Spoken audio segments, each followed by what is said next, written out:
السلام علیکم dear friends, امید کرتا ہوں آپ خیریت سے ہوں گے۔ آج کی ہماری اس ویڈیو کا ٹاپک ہے پولیس کے پکڑے ہوئے مال کی سپرداری کرانا۔ عام طور پر دیکھا جاتا ہے پولیس ناکوں کے اوپر پولیس مختلف موٹر سائیکل سواروں سے موٹر سائیکل لے لیتی ہے اور پھر ان کے حوالے نہیں کیے جاتے۔ اس کی کیا وجہ ہے اور اس موٹر سائیکل کو کس طرح واپس لینا ہے، آج کی اس ویڈیو میں ہم اس کو ڈسکس کریں گے۔ عام طور پر موٹر سائیکل سواروں کے پاس اپنے موٹر سائیکل کے ملکیت کے کاغذ نہیں ہوتے ہیں، جس وجہ سے دفعہ 523 ضابطہ فوجداری کے تحت پولیس کو یہ اختیار حاصل ہے کہ کوئی بھی ایسی چیز جس کے بارے میں ان کو شبہ ہو کہ یہ چوری شدہ ہے یا اس کی بابت کوئی جرم ہوا ہے تو اس کو اپنے قبضہ میں لے سکتے ہیں۔ موٹر سائیکل سوار کے پاس چارہ جوئی کا یہ حق حاصل ہے کہ وہ علاقہ مجسٹریٹ میں اس موٹر سائیکل کی وصولی کے لیے سپرداری کی درخواست لگاتا ہے۔ سپرداری کی درخواست لگانے کے بعد علاقہ مجسٹریٹ صاحب اس تھانے سے اس موٹر سائیکل کی بابت یا اس گاڑی کی بابت رپورٹ طلب کرتے ہیں۔ جب رپورٹ آ جاتی ہے اور پولیس کی طرف سے یہ رپورٹ آتی ہے کہ یہ موٹر سائیکل اس سے ہی لیا گیا تھا اور یہ اس وقت اس کے ملکیت کی بابت کوئی دستاویز نہیں دے سکا، لہٰذا اس کو قبضہ میں لیا گیا تھا۔ اس کے ساتھ ہی ایک چیز اور بھی ہے کہ اگر تو وہ موٹر سائیکل کسی اور جرم میں ملوث نہیں ہے تو پھر پولیس یہی لکھتی ہے اپنی رپورٹ میں کہ جی جو مناسب حکم کیا جائے گا اس کی تعمیل کی جائے گی۔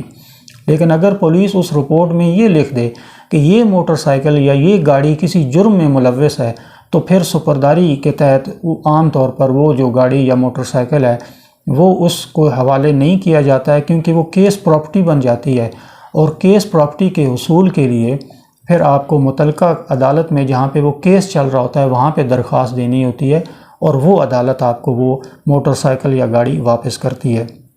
تو اپنے ٹاپک کی طرف آتے ہیں کہ جب بھی کوئی موٹر سائیکل پولیس قبضہ میں لیتی ہے اور وہاں سے یہ رپورٹ آ جاتی ہے کہ جی یہ بالکل درست ہے، اس موٹر سائیکل کو فلاں شخص سے قبضے میں لیا گیا تھا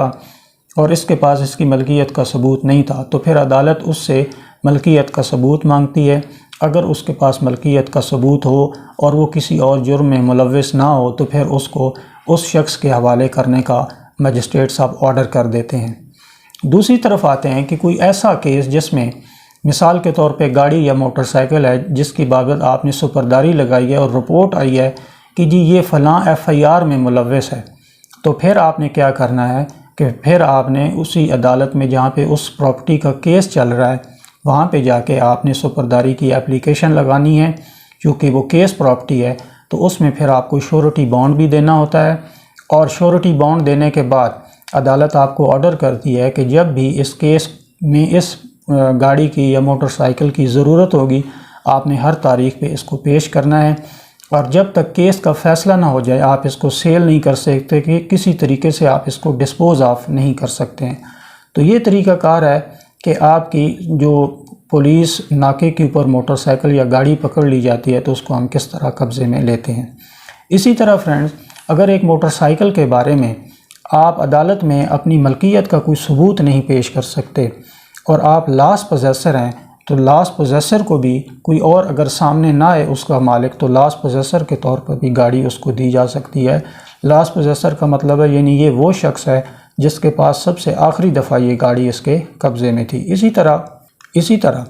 اگر کسی بھی گاڑی کو جس کو پولیس نے 523 کے تحت قبضے میں لیا تھا 6 ماہ تک کوئی بھی اس کا مالک سامنے نہیں آتا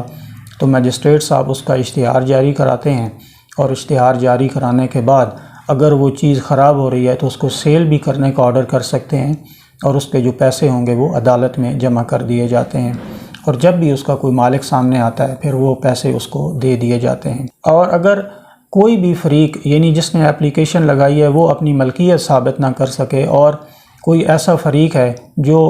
کوئی ایسا شخص ہے جو سامنے بھی نہیں آیا کہ میں اس پراپرٹی کا اصل مالک ہوں، تو پھر وہ بحق سرکار ضبط ہو جاتی ہے اور اس کے پیسے سرکاری خزانے میں جمع ہو جاتے ہیں۔ سرکاری خزانے میں جمع ہونے کا جو آرڈر ہے اس کو بھی چیلنج کیا جا سکتا ہے متعلقہ عدالت میں، جس میں اس مجسٹریٹ صاحب کے فیصلوں کے خلاف اپیل جاتی ہے،